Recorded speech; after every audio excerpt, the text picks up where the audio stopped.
Ladies and gentlemen, welcome to another episode of Systematic. I'm your host, Oves Anwar. Today we are joined by Mr. Vaqar Zakaria, who is a leading expert in Pakistan's energy and environment sectors.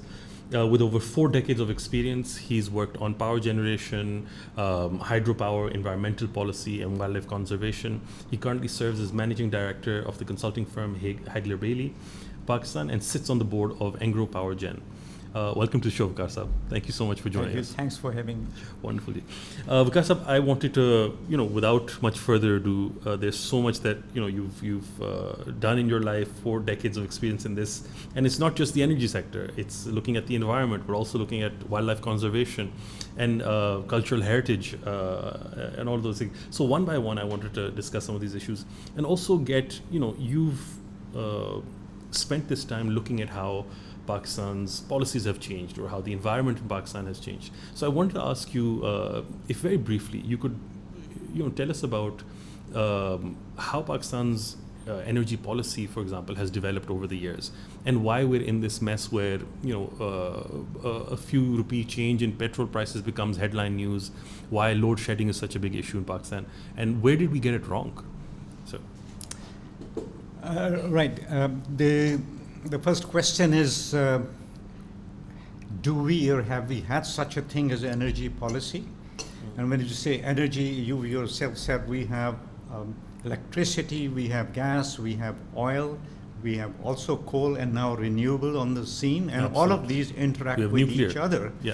It's a very complex situation, and then we have a global situation in which energy prices are going up and down, reacting to wars, political situations or whatnot. And here we are in the country with limited resources. Absolutely. So it's a very dynamic and a very difficult environment in which to actually have a policy. I see. Our practice has been, and I'm using the word practice instead of policy, we have things in writing, but what has been happening mostly is reactive rather than well-thought planning. I see. So I just illustrate with a few examples. Please do. Let's look at the gas sector. What has happened over time? Long ago we discovered Sui gas, and it was a huge blessing. And its subcontinent, actually in India, didn't have any gas, and we were very rich in that sense. And the government's problem was how to give out connections, how to sell this gas. I see. So that is early 60s, connections given out, prices that you wouldn't believe in. And one could burn as much as one wanted to. We were handing it out. And not worry about the bills. I see. And this went on for a good 25, 30 years. And then shortages started occurring because economy was growing, population was growing, and when you put economic and population growth together, you have massive increases in demand, which were happening in our country. So and the shortages, they happened around in the 90s? Right. Early 90s, there was a problem that you couldn't really give enough connections. I see. And in those days, if you wanted a gas connection, those things had started, कि जी पर्ची लाएं कहीं से, ये शुरू हो गया था. I see. So government ने interesting gas policy, एक incentives बनाई, which was quite effective. Prices were linked to international oil prices. So if someone comes from outside, invests, discovers gas, they got a reasonably attractive price. I see. So all the big companies, Shell, OMV, Premier Oil, all of these big names came to Pakistan, drilled, explored. I see. And we started finding gas. And there came a point where we had actually again a problem of supply, more supply than demand. I see. Now, at that time, we were in the business of forecasting, so we said that, well, there is an excess right now, but all the gas fields naturally deplete. So, say 5-7 years from now, there are going to be shortages, even though you may be increasing the supply a bit, but the demand is growing at a much faster rate. I see. And that's when the Iran-Pakistan gas pipeline discussion started, and actually it was supposed to be an Iran-Pakistan-India pipeline. IPI. Right, which would actually might have helped in regional trade integration. Stability even, yeah. You'd be surprised that the price of gas offered by Iran at that time was around $1 per million BTU. Contrast that with what we are paying, 10, 11, 12, and at times it went to even up to $18 a million wow. BTU in the previous years. I see. And I see. our government said, no, we have enough gas, we don't need it. And we said, look at the pipeline will take you 5 years to put in. Mm-hmm. And in 5 years, you will have this demand. And okay, there will be a little less, but in 10 years, your pipeline will be operating at full capacity. I see. And those decisions were not taken. So to this date, the Iran-Pakistan pipeline is a dream. At that time, there were no sanctions. We could have started. Right? It could have started. Bilkul. Now there are sanctions, and we can't, even if we want to, we can't. So lost opportunity. Bilkul. Now we are importing LNG at a higher price. At least it helps us meet some of our demand. But those price opportunities are lost forever. Absolutely. So that's just one example. But let's contrast this interestingly with the power sector. Again, something similar. Way back, we only had Vaqar Dam in the early 60s. And then there were diesel generators, and the whole load of Pakistan was less than what you would probably supply a few sectors right now. Really? Wow. In some megawatts. Bilkul. Vaqar Dam was only 20 megawatt. Contrast that with Tarbela, that is producing maximum 3,600 megawatts. Right? So all went well, and then again, shortages. Mm-hmm. So the World Bank intervened at that time, and a power policy was set in, which was actually, I would say, comparatively very well thought at that time. And this was in the 60s, 70s? No, this power policy came around in the mid-90s. Mid-90s, okay. I see. And again, incentives were given, and we started buying power on a long-term basis. I see. The interesting thing was that in that policy, the basic idea was to open up electricity markets and get the government out of it. I see.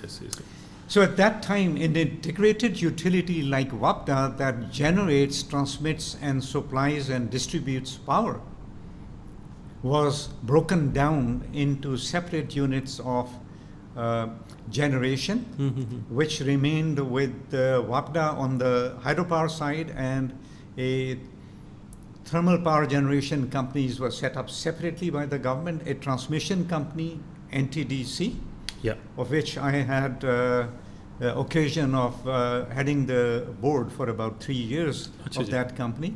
Wow. And then a number of you here, ISCO, LESCO, DISCO, these were all distribution companies. And the idea was that these will operate as separate entities, and ultimately a power market would open up. So the transmission company is just like a trucking company. You go to New Chaudhary Goods Forwarding Agency. They are the transporters in the sense of the movie. Their job is to take the goods, no questions asked, and deliver somewhere, and they charge for it. I see. Right? That was the idea. However, what really happened was that the NTDC also became the power buyer, and NTDC would sell to the distribution companies. And other than the power generation, in which some IPPs or independent power producers were introduced, the whole sector remained in the hands of the government. Absolutely. That's exactly what I wanted to ask. It would seem that this policy wanted to bring in the private sector and privatize elements of this. However, that never really materialized, other than the generation aspect, or will be thermal generation. Well, the generation was also privatizing generation when there is a single buyer, which is the government, is hardly privatization. That's true. And when you do that, what happens is that initially, to attract capital, the country, and rightfully so, entered into long-term 25, 30-year contracts, telling the investors that the government guarantees that we will buy power at a particular rate, at a agreed upon rate. I see. However, that was supposed to be a few power plants that would come in, and then as the market develops, then that was supposed to end. I see. And the sellers would have to take, investors would set up power plants, take their own risks, market risks, and the transmission company's job would be to transmit, and the buyers would be able to buy from the distribution companies. That is a competitive market structure. Interestingly, India did that starting around 2005. They were actually looking at our policies and picked up on that. And around 2015 or 16, I had the occasion of visiting the Delhi Power Exchange. And that works like a stock exchange. That, let's say, short-term market was that the generators would say, I can, in such and such hour, I can offer so much of power to whoever wants to buy it at this rate. Wow. Right? And all the bids for selling would come in, and the buyers will put in the bids. And they will say, each buyer would say, I want to, and these could be distribution companies or large industries, that I would be willing to buy this much at this and this rate. So the exchange has a closing time somewhere around 7, 8 in the evening. I see. Where they would match the bids. So if you bid too high, you will find no buyer. And if you bid too low, you will lose money and you will find plenty of buyers. On the other hand, the buyers, if they were willing to pay too low, they wouldn't find any. So a market. And similarly, there is a month market and a long-term market also. And the government is not in it. I see. Right? It's just like you going and bidding for buying apples in a mandi.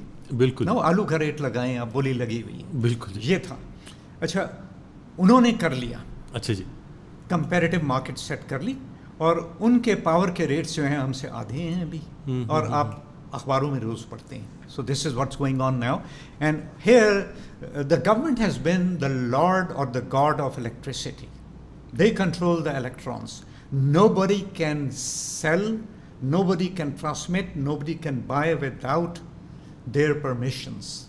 And because the entities, the buyer, the seller, the distros are all government controlled. And here you have what we have. But where did the problem start? Initially, this was all good planning. Now, at a time came when the government started making long-term contracts for political reasons, and we have to go back 20 years. I see. So I'm not here to say who was at fault. One by one, every government has been a party to it. So something that was supposed to happen for a short term, entering long-term contracts because there is a country market political risk, became a practice. So whoever was influential, the best way to have a printing press to print rupees was to set up a power plant. Because you get an assured money supply without much of a risk for a long term. And you could always negotiate a price. So we got a glut because everybody wanted to set up a power plant. So we started producing more than we actually need. Well, right now, if you look at what's reported in the press, our demand now is about, interestingly, our peak demand is not much different from what it was about maybe 7-8 years back. Achha ji. My God. Right? 14,000 megawatt. Well, in particular day it might surge. In winters it's even less. And the reason our demand has not gone up much is mainly because we've got a lot of rooftop solar coming in, which is cut into it. We got a lot of captive power generation. People started producing, industry started producing their own power. So demand on the system really didn't grow much. And then our economy didn't grow much either, and we got COVID in between. But if you look at the power capacity, it now stands at 40,000 megawatts plus. Achha ji. Yeah. Wow. And so when you say capacity, this is the IPPs, this is the hydropower, everything that we have. But everything, not including the rooftop solar. Achha, not including this. My God. So we have a very serious. So now, when you're using, you buy a car and you want to put it on the road as a taxi. Now, if you run it for, let's say, 5,000 kilometers a month, you will make so much money out of it. Absolutely. You invested capital, you could have put the money in the bank. But if you run it for only 500 kilometers or 1,000 kilometers, You're losing money. you're going to lose money. Yeah. And if you insist, then you will say, I want to charge more for a kilometer. Now the buyers will run away. They will say, no, why should we pay you this much? But here, the government says, you've got to sit in this taxi because this is the only taxi available. Wow. Right. And if you want to buy your own car, go ahead and buy. Now, how many people will be able to buy a car? So this is what the government is saying now, that we're selling you the electricity, this is the rate. Wow. And you have to buy it at this. You have no choice. If you want to set up a rooftop solar, invest 5-10 lakh rupees. How many people Can actually afford can that? do that? And how many people who are living in rented premises will be able to afford that? Absolutely. And those who can have already done so. Absolutely. But your low-income consumer is in bad shape. Now, obviously, you give them subsidies because, and rightfully so, what the government says is that the low-end consumers, they get a lower electricity price, and they want the high-end wealthy consumers to pay more, but the wealthy consumers have all gone to solar. So they're not So you paying got the- even a bigger mess. I So see. when you increase the price of electricity, the demand goes down. I see. And so, for So example, you never win in this game. no, absolutely. And so for example, we've set up solar, like so many people in Islamabad. In fact, you go through the sectors, and almost every house will have some level of solar installed. And the price that I sell it back to the system keeps on getting cut. And so it's if at first it was taking me 4 years to pay off my 5-10 lakhs of investment, it's now taking me a lot longer. And it's not saving me as much money, so it becomes less less economical for me to actually invest in that. So it's really putting consumers, even people who can pay for it, in a very difficult position. So I wanted to go back to one thing. When we looked at gas policy and the problems that arose from there, and then we look at something like this absolute chaos that seems to be coming out as you've described. Is this a lack of understanding within the government, or lack of capability to forecast, foresight की ability नहीं है? What do you think are the structural problems within government's ability to be able to make better policies or fix these issues that really are there? Right. I think a fundamental question to ask is what the government should do and what the government should not do. Why do we need the governments? If you start with that, what we find in this country is often the government does what it should not be doing, and in what it should be doing, it is not doing. Achhi. So let's, for example, it's a different sector. Let's take health sector. All right. How much of the health sector has been privatized?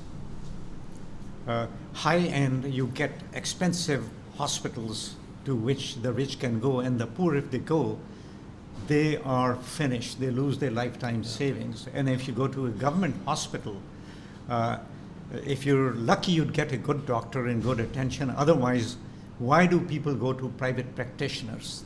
Absolutely. So the private sector in the health has expanded. Mm-hmm. The medical colleges have become private.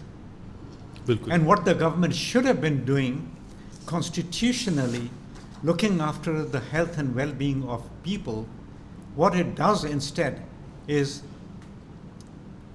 encouraging the private sector to come in. So, but if you look at the power sector, now what is in it? Most of the countries in the world have a private sector operating the power sector. There are some exceptions. For example, France has an integrated utility, which they run quite well. But the rest of the world, including India, Bilkul ji. Europe has an integrated energy market, electricity market. I see. So And it's cross right. country. Bilkul. So there, the job of the government is to regulate, not to invest. Yes. And the reason you need the government to regulate is that otherwise you get monopolies, and the big sellers get together and control the market. So the US system, the power regulators are at the state level, they're very powerful. Absolutely. So they have set the rules of the game. They have set the safety standards, they have set the market standards, and they watch if any excessive monopolistic practices are happening. Over here, we have an electricity regulator, but the electricity regulator, NEPRA, is so bound, the degrees of freedom it has are so limited, that it has not really been able to deliver better electricity prices to the consumers, as you can see. Of course, yeah. Bilkul. So the government's policy should be limited only to, say, regulation and incentives. Take the telecom sector. Now, again, in the 90s, I remember if somebody got a telephone connection, then the whole family would call and congratulate them. Absolutely. And the ministers had a quota of connections. Right now, you go and you want to connection of the cell phone company, the question is which one? Exactly. Not if at all. So see how privatization has worked. And it is competitive prices for the telephone calls. Services you don't like one company, you go to another. And the system is working. And interestingly, the government is collecting far more taxes from it. That's true. Than it would ever collect from, or profits it would ever make from PTCL long ago. Absolutely. That's a perfect example. And you have a PTA and a regulatory authorities regulating the sector. So you have an excellent example how we went from completely government. Absolutely. So there's just, on this topic, what is the reason, in your opinion, that the government doesn't adopt this, market strategy here when it comes to power generation, production, and distribution? Is it because the government feels that if we do this, the impoverished consumer will not be able to afford it because if it's a private company, it's going to sell to everyone for the same price? Or do you think that's the role of the regulator, where it can say that people consume a certain amount, they will have to be given this rate, whereas the bigger consumer can? Do you think that's something that can be done, or is there a problem within the system that doesn't allow this to really come about? Let me just say that there's some DNA genetic problems, and we don't want to go back to what the British did. Okay. And what the US or China has done to us. Setting that aside, the country is facing certain problems. It's slowly coming out. The inflation has come down. The economic growth rate is slowly catching up. We are where we are, and you can find out who's to blame. Whether it is the politicians or whether it is somebody else, we can go into that. But let me just focus on what should be happening to move forward. Okay. Well, do we have capacities in the government right now to even plan? And I'll give you an example of a previous government. I was called into a big meeting, and it's not this government, by the way, in which they said that we want to fix the power sector. In my position as a former NTDC chairman, I was also called in. I see. And, first you have a meeting with 40 people, which is a non-starter. But anyway, I've said that, the government wants to listen. So what should we do? And my position was, I said, first you need to understand the demand for electricity. What is the demand? And demand is not free of prices. You increase the price of something, economists call it price elasticity, the demand goes down. So you need to understand who wants electricity, how much somebody is paying, what is the true demand, because you are saying we have a shortage. Because if you will increase the supply at a higher price, you're still not going to get it. And that's exactly what happened. That's one thing.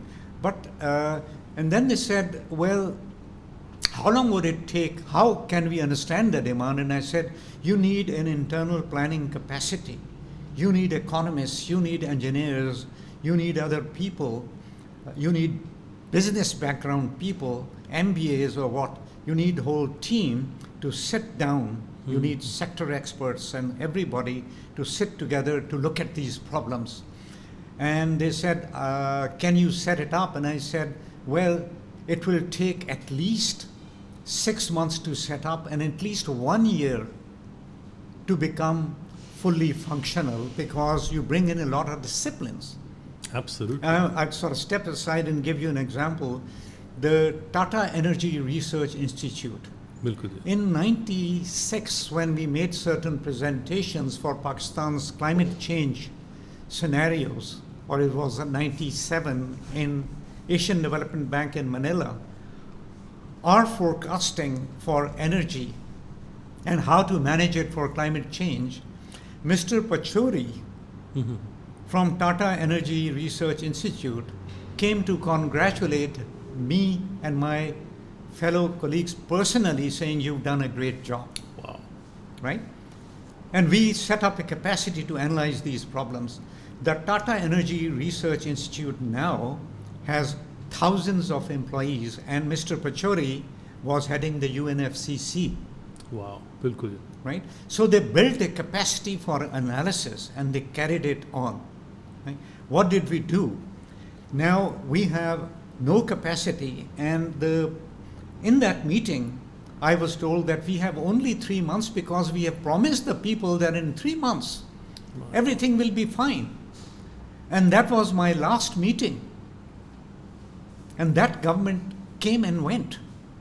My God. So need to. And in this 6 months to 1 year that you were talking about, I think is exceptionally good, because to set up an institute that can do that level of right, and analysis. And not that this country doesn't have institutions.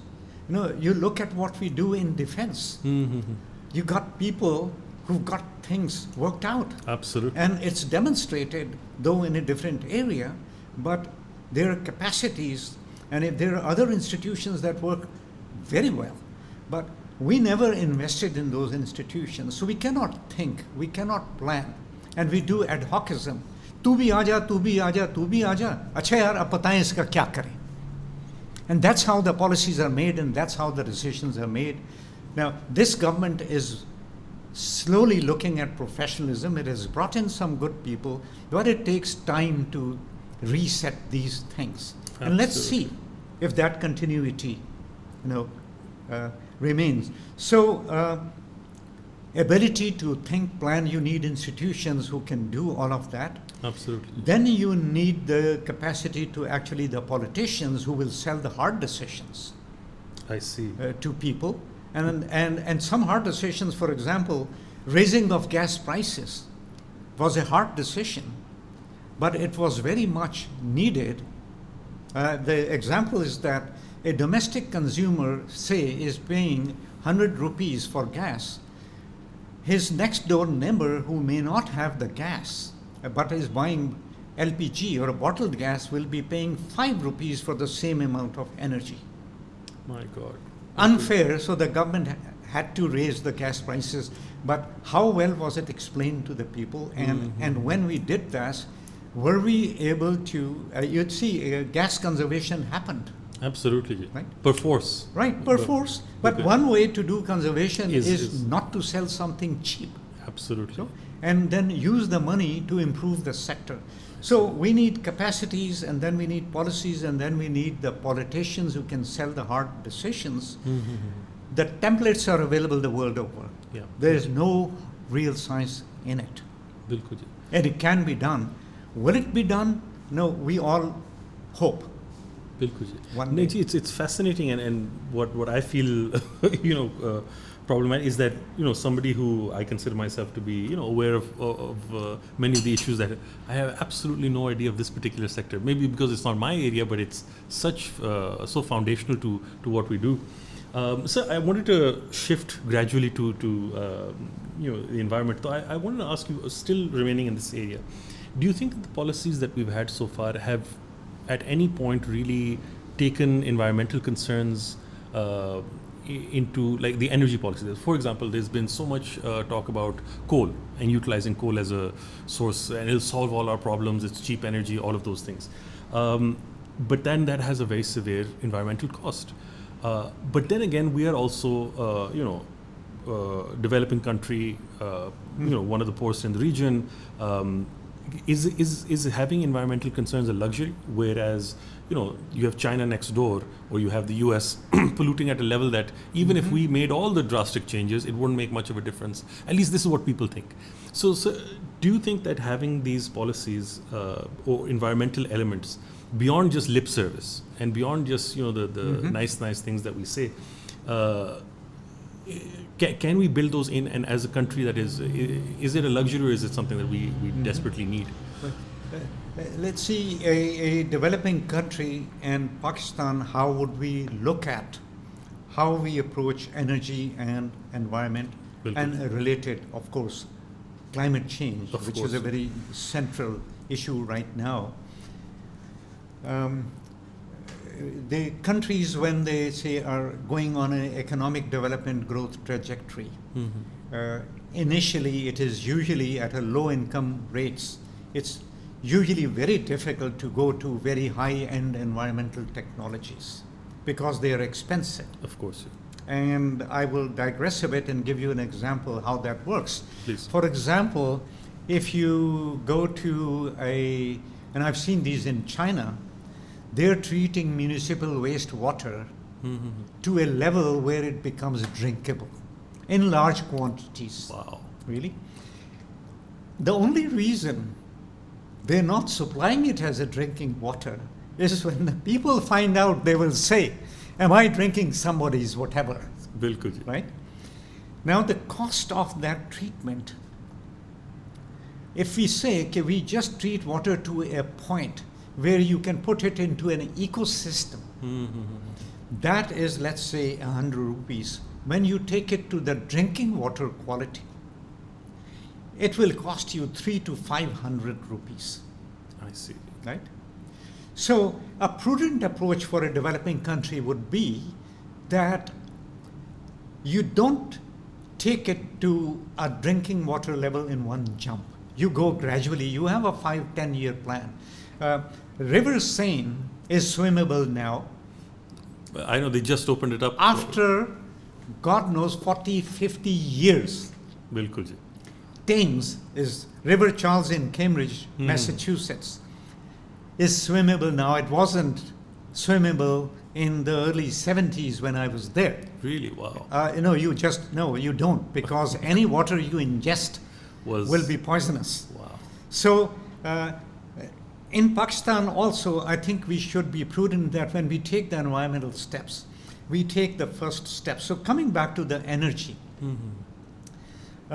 we would have a primary consideration would be that our energy should be affordable, because if we make energy expensive, socially our people will not be able to benefit the quality of life. One example of that is that there is a critical point, statistical analysis, that once a country starts using per capita so many units per year, once they cross that threshold, their growth rates and their economic growth rates and their incomes start increasing. Actually, that's very interesting. Below that threshold level, they're not growing. I see. I'll give you an example why. Bilkul ji. If in your house there is not a single light bulb of electricity, the child who wants to read at night will not be able to do it. Absolutely. And the television, which can be a source of education, or a laptop, if it is not there, will not happen. And an artisan, a carpenter who is using hand tools, will not be able to use electric tools to increase his productivity 3-4-fold. Oh, sir, an example that my wife keeps on giving me is कि उनका दर्जी जो है उसकी बिजली चली जाती है and he can't. Right. तो वो एक threshold है. बिल्कुल. अच्छा, उस threshold पर you need to keep energy prices low. I see. And in our country, in so many years before, we had to look at the energy prices very carefully. So environment beshak important hai. But the primary thing is to the quality of life and spurring the economic growth. You need to inject this. तो एक आपने एक critical injection लगाना है, आप महंगा भी खरीद के मुफ्त में लगा दें जान बचाने के लिए, तो वो एक स्टेज है हमारी. तो affordability. The other very important point is the balance of payments, foreign exchange. हमारे भाई बाहर जाके कमा के पैसे भेजते हैं और वो इतने ही पैसे होते हैं, तो we cannot afford to throw away foreign exchange here and there. So we need to rely more on indigenous fuels. I see. Okay? It is one thing to buy a power plant or a taxi or a Toyota car from outside. It's another thing to put fuel into it, I see. which is going to be imported. So balance of payments. So we look for indigenous resources. तुम्हारी priority इस तरफ जाएगी. हालांकि वो सस्ता भी हो सकता है बाहर से. That is the second priority. Third thing will be कि आपकी transmission system in the country, you have to go to where the fuel sources are, and you also want to be closer to the markets. तो आपको वहाँ चीज़ें लगानी पड़ेंगी जो कि मार्केट्स के नज़दीक हैं. अच्छा, अब एनवायरनमेंट में you always bring everything in, so you don't want to set up a power plant which is going to kill people next door. Of course. That would be wrong. That's true. ठीक है, और वो हम कर भी नहीं रहे हैं. तो अब जो प्लांट्स पिछले 5-10 साल में कोल के बने हैं, और उनमें एनवायरमेंटल कंट्रोल्स जो हैं वो बहुत अच्छे हैं. अच्छा जी, ओके. तो लेकिन उनके और प्रॉब्लम्स हैं अभी, और वो पावर प्लानिंग में जो इश्यूज खड़े हो रहे हैं वो और किस्म के हैं. लेकिन थर कोल में at time I was myself advocating, I worked on it to get it started as early as 2005. ये और बात है कि 10-15 साल डिलेज हो गए. वो भी पावर पॉलिसी के इश्यूज थे. Chinese were offering us cheaper plants way back. Later on the prices of the power plants doubled. तो we missed opportunities but we set up. तो अब वहाँ पर बेशक थर में एनवायरमेंटल प्रॉब्लम्स हैं, उनको मैनेज किया जा सकता है. रीसेटलमेंट के प्रॉब्लम्स हैं, मैनेज किया जा सकता है. बट ये आपको इम्पोर्टेड कोल नहीं है, आपका अपना कोल है. अब ये जो हाइड्रो पावर प्लांट्स हैं, इनमें the capital cost is high. Resettlement problems हैं, सीरियस एनवायरमेंटल इश्यूज भी हैं. But you are producing electricity again no fuel. So that is an advantage. Indigenous gas अब इतनी कीमती हो गई है कि हम अफोर्ड ही नहीं कर सकते, although that is the cleanest fuel. बिल्कुल जी. बट वो घरों में और इंडस्ट्री में हमें ज़रूरत है, तो वो तो पावर में अब जा भी नहीं रही. And then comes in this new kid on the block, which is wind and solar. And in the last 10 years, I recall closing a contract in NTDC, the first wind power contract at 18 cents a kilowatt hour. And they were screaming, and our policy at that time was that we will only buy very limited capacity just to start the market. And right now, wind power is being produced at 3 to 4 cents a kilowatt hour. In Pakistan. हाँ, इसी तरह से जो पहले आए थे, तो ये प्राइसेस गिर रही हैं. तो ये एनवायरमेंटल बैलेंसिंग एक्चुअली टेक्नोलॉजी की प्राइसेस की वजह से खुद ब खुद हो रही है. I see. सो थर कोल में हम एक हद तक गए हैं. जो हमारी थर कोल की जो प्रोडक्शन है, इंडिया, यूएस, यूरोप के मुकाबले में काफ़ी कम है. चाइना के मुकाबले में बहुत कम है. और हम रिन्यूएबल्स में हम काफ़ी तेज़ी से आगे जा रहे हैं. So environmentally I think in this sector we are generally doing very well. I wouldn't say necessarily by planning, but just because the world is making technologies that are environmentally friendly, and we are happily capitalizing on those and capitalizing well. तो आप solar पे कह रहे थे, अभी भी solar में incentives ठीक ठाक हैं. आप घर पे लगाएं, बिल्कुल जी, आपको फ़ायदा होगा. और थोड़ी बहुत चीज़ें आगे पीछे हुई हैं, लेकिन सोलर पैनल्स की, बैटरीज की कीमतें कुछ गिरी हैं, पैनल्स की कीमतें तो काफ़ी गिरी हैं. बिल्कुल. तो वो अभी भी गवर्नमेंट ने उसको थोड़ा सा प्रेस किया है, लेकिन ख़त्म नहीं किया. और इसके आगे क्या होगा, अगर गवर्नमेंट इसको ज़्यादा तंग करेगी और कहेगी कि जो हम सोलर घरों वालों से नहीं ख़रीदेंगे, तो लोगों ने क्या करना है. और मैं खुद क्या कर रहा हूँ, मैंने बैटरियाँ ख़रीदनी शुरू कर दी हैं. अच्छा जी. और मैंने, अगर इन्होंने मुझे ज़्यादा तंग किया और कीमतें बढ़ाते गए, तो मैंने इनसे ग्रिड से अलग हो जाना है. Completely independent. हाँ बिल्कुल. I am ready. I have other houses in the mountains that are completely off the grid. Oh wow. and they're working excellently well. सिर्फ एक होता है कि जब आप अपनी बिजली लगाते बनाते हैं ना, तो आप एफिशिएंसी को, पंखे आप इन्वर्टर लगाएंगे, एसी इन्वर्टर लगाएंगे, एक एक चीज़ का ख्याल करेंगे, खुद ही उल्लू सीधा हो जाता है सब। बिल्कुल बिल्कुल। तो वो चीज़ें भी होने को आ रही हैं। So thanks to way the global technologies are moving, think ये प्रॉब्लम्स हमारे एनवायरनमेंट के जो है ना, वो एनर्जी रिलेटेड इतने सीरियस नहीं है। अलबत्ता एनवायरनमेंट के दूसरे प्रॉब्लम्स आप देख रहे हैं, वो तो बहुत सारे हैं। Sir, I could honestly talk to you about this for days because it's such a fascinating area. So I wanted to, you know, and I do recognize कि हमारे पास time का issue है. So I wanted to ask you a bit about our river system. We were hearing, you know, a lot in the news and all of those things, but जो health है हमारे, एक तो थोड़ा सा, if you could explain to us what is the river system, there are different basins in it, there's a delta in it and उसके components, और थोड़ा सा what is the health of our river system? एक तो we only think of it sometimes in terms of agriculture or energy generation, hydropower projects, but it has so much more to offer to a country which is, I would say, deeply dependent on, you know, this Indus water system. I had the pleasure of working with some of the best experts in the world on environmental flows and basin management. I see. I still am. So the way we look at a basin, you have these smaller streams coming in and you have a bigger Indus River, to Ravi, Chenab. Each of these bigger rivers is fed with smaller streams on the side which join and becomes a big stream which goes into the delta. I see. And goes out. A basin is a living system. I see. And an analogy is कि जैसे आप अगर देखें कभी X-rays में, तो हाथों में जिस्म में वेन्स होती हैं, बिल्कुल जी, और आर्टरीज होती हैं, वो सारी कनेक्ट करके हार्ट में जाती हैं, and it's a living system. Same is with the rivers. So you look at it, a hydrologist, the way hydrologists would look at a basin is कि जी इतना पानी इंडस में आ रहा है, चनाब, सतलज में इतना, मॉनसून में इतना हो जाता है और बहुत बढ़ जाता है, स्नो मेल्ट में बढ़ जाता है और फिर सर्दियों में कम हो जाता है. That's the hydrologist view.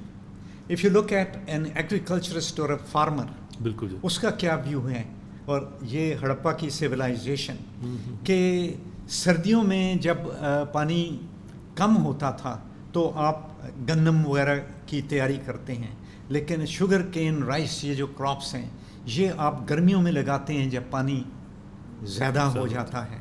तो आपका एग्रीकल्चर जो है वो भी उसी पानी के उतार चढ़ाव पर सेट हुआ है. और पूरा basin, the civilization of Mohenjo-daro theory is that it got wiped out when there were major changes in the direction and the flow of the Indus River.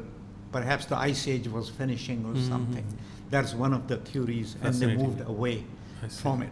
So life, the people are connected. That is the agriculturalist view. Now let's look at a ecologist view of a basin.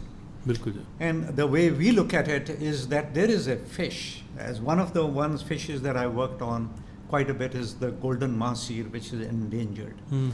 Golden mahseer breeds in upper Jhelum, for example, Poonch River. It's a mountain, just the right temperature, stable flow, right? And it is born over there. I see. And that fish, like salmon, breeds in the same tributary where it was born. It goes back to breed there. अच्छा जी, wow. फिर जब वो बड़ी होती है, शुरू में उधर ही फिरती है आसपास. जब वो बड़ी होती है, तो when we didn't have the dams, mahseer fish was found all the way down to Multan. In the winters, like people who go to Murree and in summers, and they come down to the plains in winters. Winters में वो मुल्तान में आ जाती थी बड़ी मछली, और फिर बच्चे देने के लिए वापस पूंछ में, झेलम में, tributaries में, रावी में.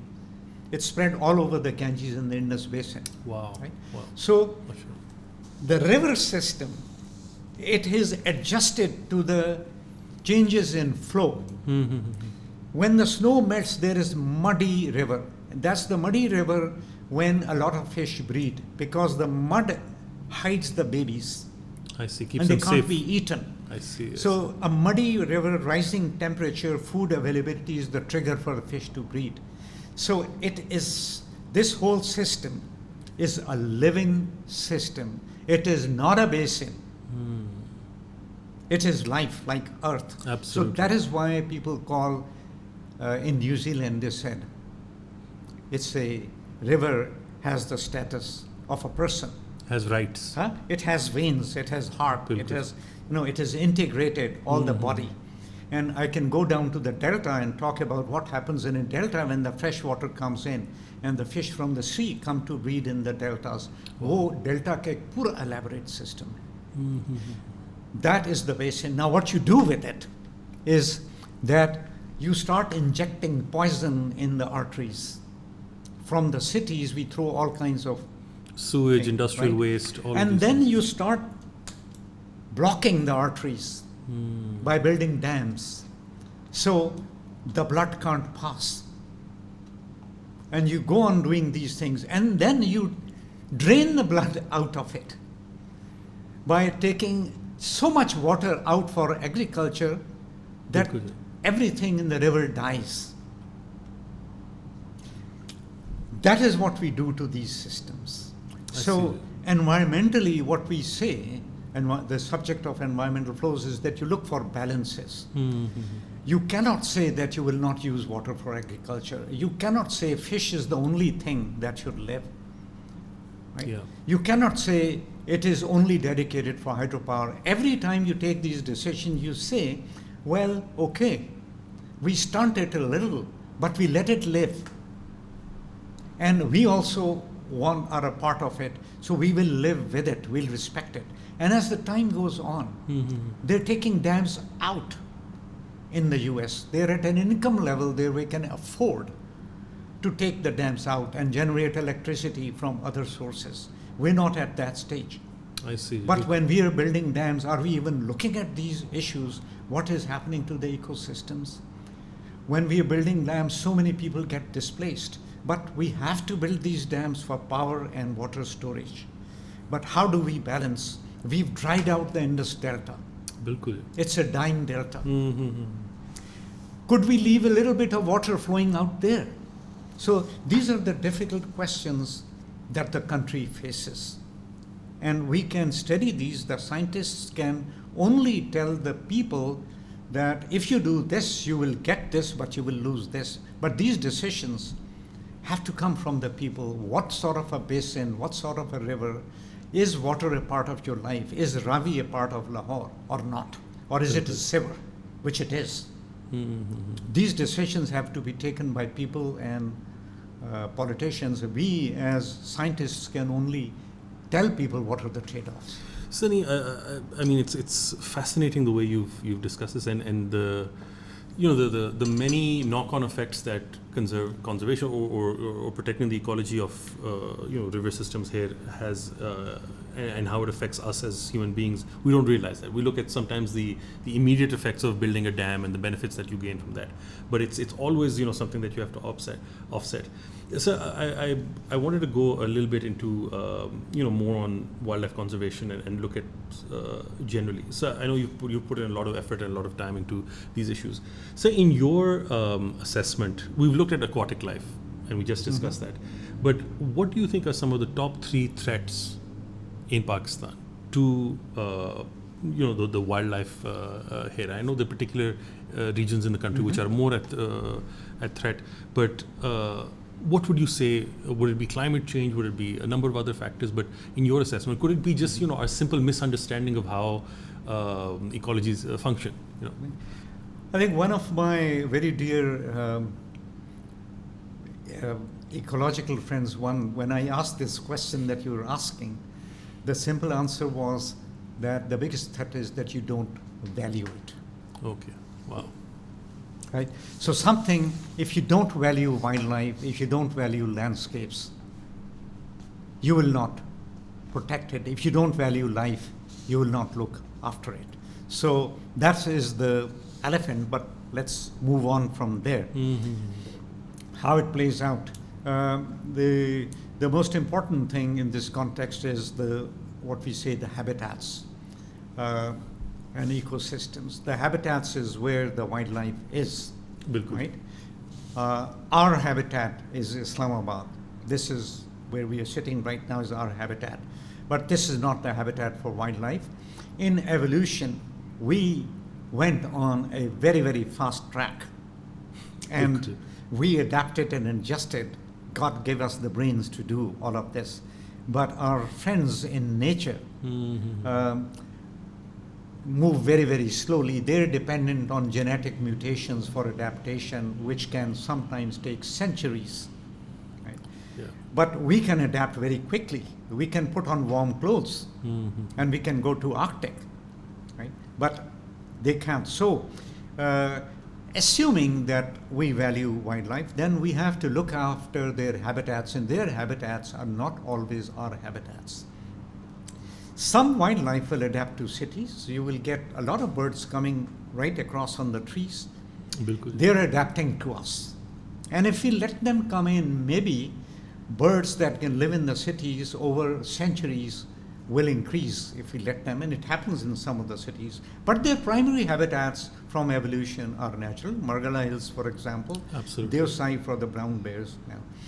Now, in the habitats, the human interventions are something that we'd say will result in disturbance or habitat loss. So there are some studies which say when people start walking into an area, doing nothing, simply walking through, the biodiversity levels drop by about 20%. Because this creature that stands upright scares the wildlife away. It's the apex predator. Or whatever. No, I don't really understand how, but then look at it, there's one person coming in, and then there is a stream on Trail 5, we get 5,000 people over a weekend. So that is a different level of impact, which is tolerable. Let's see. Still, you can see people walking on the trails do see the pheasants and the Khalij pheasant and the barking deer, right?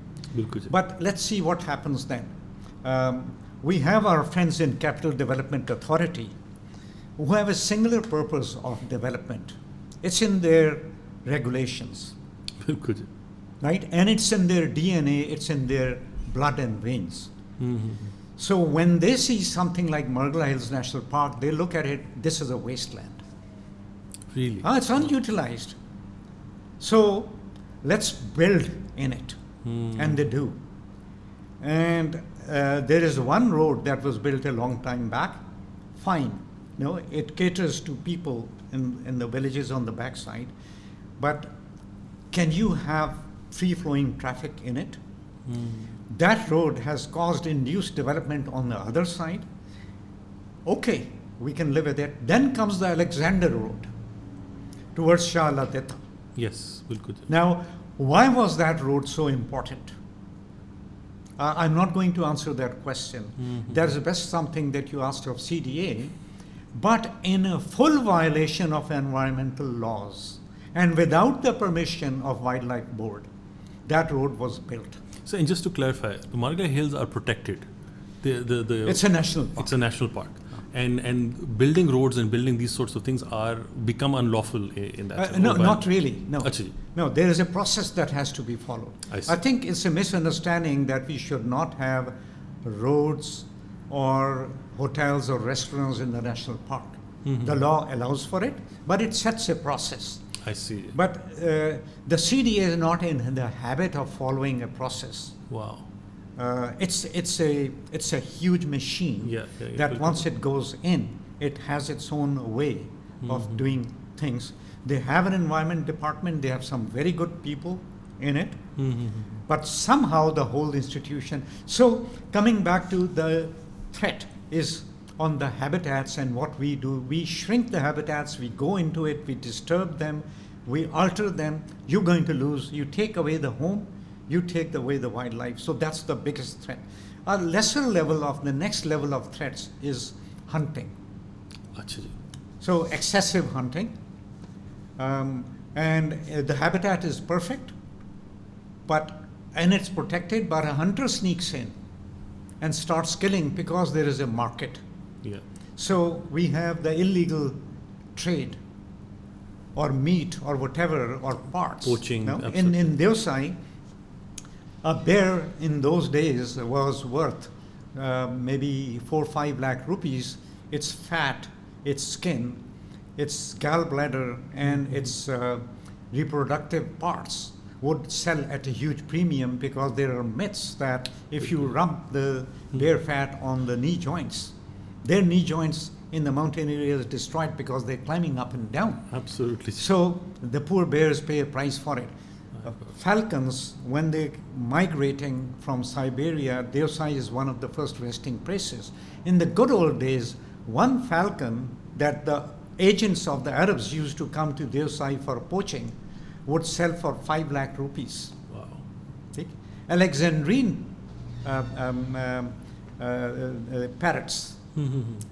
One pair from the wild for breeding purposes sells for lakhs of rupees. Really? Wow. So this wildlife trade, बिल्कुल जी. pangolins, now I'm trying to remember how many thousand rupees a kilo. Their skin, their scales I see. sell for medicine, and they even made bulletproof armors out of it. Really? Yeah, Wow. it works. So that's the third biggest threat. Now, if you'd come to institutions, then that's the next thing, that do we have enough institutions? Now, if you don't give somebody something a priority, तो जब भी हम बात करते हैं कि जी चौकीदार ज़्यादा लगाएं, जी लोगों के पास खाने को नहीं है, पहनने को नहीं है, और आप कह रहे हैं कि हम वाइल्ड लाइफ को बचाएं, तो ये रिस्पॉन्स होता है. This is changing now. I mean, we are investing. The wildlife departments are much better, but it is nowhere where how the world manages the national parks and what kind of efforts they put into it. बिल्कुल. It's I think it's a low investment, high return area. I see. I mean, if you're going to put, say, 10 guards over 5,000 square kilometers, you're not going to get much done. Much of it, I think, is action by omission, where you're being asked not to do something, not to invade certain territory, or not to build and construct necessarily in those things, or allow housing societies. So that should technically be easier and cheaper. Lekin housing societies, that's not a major issue. You've got land in already disturbed areas, but we have a big network of national parks and protected forests in this country. बिल्कुल जी. Quite a good percentage. अच्छा, But we're not really in all places putting time and effort into it. The great thing is that the awareness levels are improving. The government itself is started taking this seriously. And you know, as we were talking about environment and energy, the same thing. As we have better incomes and as we have better education and better awareness, we will look after our assets in the country better. So the glass is half full, and that's what I live on. Absolutely, that, sir. No, we go on working, and we have more setbacks at times. But you never give up hope. Of course. And when you try, and I've seen at times in the governments and the politicians also, people we thought would be least helpful actually come around to help. So I remain very positive and hopeful on that account. Sir, on that positive note, I am going to end the show. But I wanted to thank you for not only joining us, but also for the amazing efforts that you've done throughout the years for Pakistan, for the wildlife here, and for so many other causes as well. So thank you very much, sir. Thank you. Pleasure being with you. Thank you, sir. Ladies and gentlemen, thank you for joining us for another episode of Systematic. I hope to join you next time with another topic. Thank you.